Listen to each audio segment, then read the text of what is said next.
Guys, in this video we're going to take a look at how you can enable or disable accessibility shortcuts for guided access on the iPhone running iOS 15. First, let's go back to your home screen by swiping up at the bottom of the screen. On the home screen, tap on Settings. In Settings, go down and tap on Accessibility.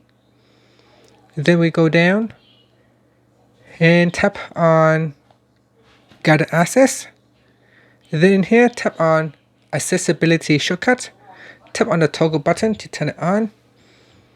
Then, when you are in the guided access session, so let's say if I open up an app right now and I turn on guided access, so I will triple click and then I will select guided access. Now you can see guided access is not available in here, so it is in the center. Sorry, so if it's not available in here, you need to turn it on in settings. So I'm going to tap on guided access right now.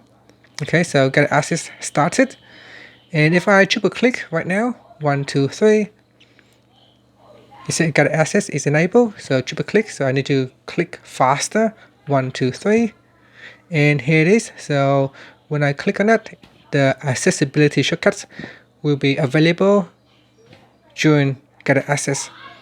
And if I turn off accessibility shortcuts, so I will end it now,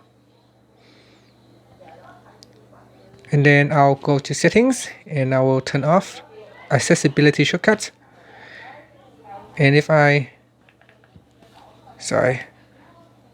1 2 3, and if I turn this on, then you can see that now that guided access started, you can see that if I triple click on the sub button now, 1 2 3, nothing will happen. Instead, it will ask me to enter in the passcode to end guided access right here. So bring me back to the guided access homepage, and then in here I can either end, resume, or go to options. And that's it. Thank you for watching this video. Please subscribe to my channel for more videos.